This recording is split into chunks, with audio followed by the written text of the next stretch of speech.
Alright, this is another print on my little ENDER 3. Basically, for most users, it appears that this type of print could be a nightmare to get off the print surface. Okay, basically you can see, you don't have to take my word for anything, but you can see how my printer is printing now, at this moment. First off, it's the original plastic extruder that came with the printer. The body of the extruder has never, ever had an issue. So if you decide to go to an aftermarket version of extruder, and you have one of these, technically if that lever right there breaks, just replace it. It's like $3, 5 minutes, and you're back to printing. You don't have to recalibrate eSTEPS or anything like that, or do anything other than just pull a couple of screws, okay, actually a single screw right there, replace the knob, and you're back to printing. It's as simple as that. No issues, because by changing it, you're going to create other issues that this one will never have. Alright, so that's one bit of advice. This is the original plastic Bowden tube that came with the printer. Okay, the reason I'm still using it is because I still and only print PLA. The inside diameter of this Bowden tube is proper. The blue tube has a smaller inside diameter, which creates friction around the curve, which is added friction you don't need. You don't need that as part of the print process. I moved the spool to the side because I want a direct path. Right here you can see the path of the filament is straight through the extruder. There's no levers or gears or pulleys or arms or anything to redirect the filament because it's right here. Okay, it's just basic physics. It's just straight in. Alright, so there's no issue with the added friction here either. So it's literally straight in, straight through, straight down. Okay, that's ABC 1, 2, 3 of 3D printing. You can see here, right here for yourself, this is the original hot end. There's nothing about this that's changed from what came in the box. There's no electronic gizmo here to level the print surface. Okay, it's just not needed, because once you've used this, the paper filler gauge, which it's set up to do because of the thickness of the paper, it's easy to do, takes a few minutes, and you're done, and you can just simply start printing. You don't need to print any test gCODEs or anything like that to check your work, because that crap has to be removed from the bed before you even start the actual print. So anyway, this is how my printer's set up. You can see everything about it. My print surface, the bed, it has clips to hold it in place, easily removed.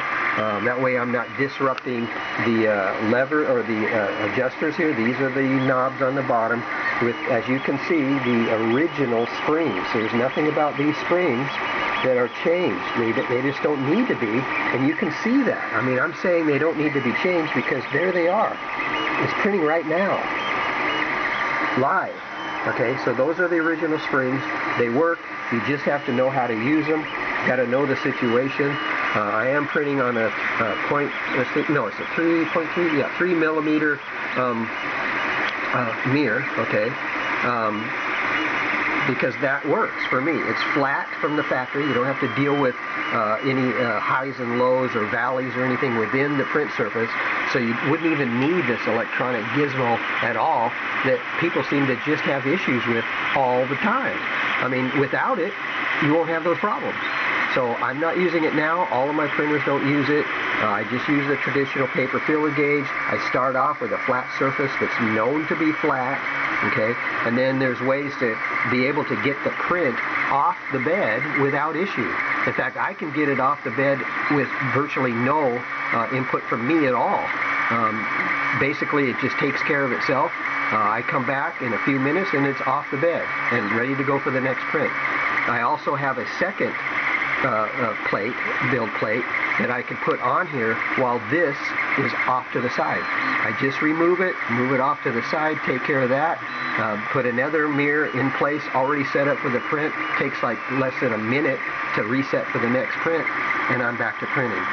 So as you can see, this would, I think, be a nightmare for other means of doing it, which I don't use. I mean, putting in the refrigerator, letting it cool for 20 or, I don't know, an hour, whatever. I don't deal with that, because right here, you can see my set point for the bed is 0. I don't heat the bed. Right there, I'm showing it. It's not heated. I'm not making this up. Okay? It's visible right now, printing right now. There's no brim, doesn't need it. No raft, of course. No messy ass glue stick. Okay, and you can see my bed's as clean as it needs to be. Nothing to clean off. It's visibly right here. Please don't take my word for it. You can see how it's being done. All of it. Right? Okay. Yeah. So anyway, good luck. I guess from, different other ways of doing it that don't seem to be actually working. There's other means right here. No BS.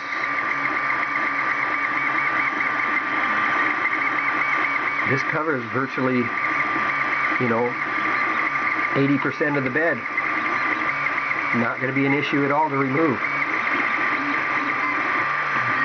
Okay, happy printing.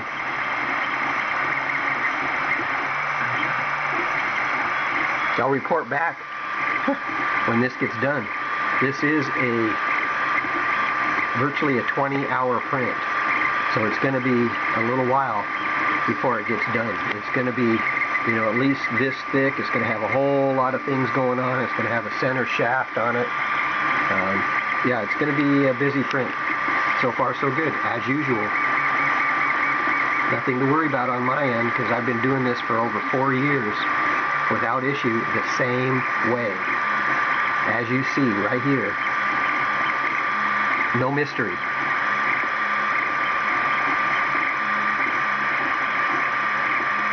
All right.